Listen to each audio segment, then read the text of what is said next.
Ito ngayon ang Burham Park, o ito yung Burham Lake, yung meron na yung nakaharang dahil sabi nung administrator dito na nakausap ko, under renovation siya sa ngayon. So tentative pa kung kailan siya bubuksan.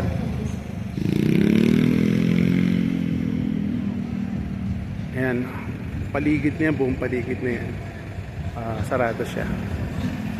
So ang pupunta ako ngayon ay sa cathedral na lang.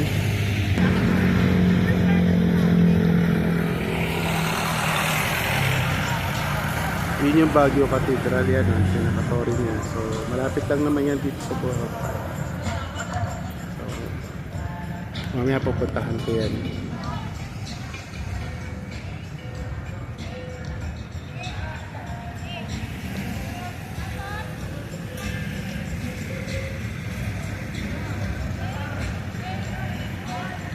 Yan, kagandahan lang dito, maraming mga bulaklak, syempre.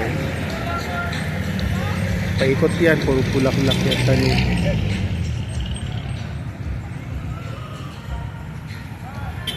Sige. So para klima dito, sunny, no? Mainit siya, pero yung simoy na hangin ay malamig.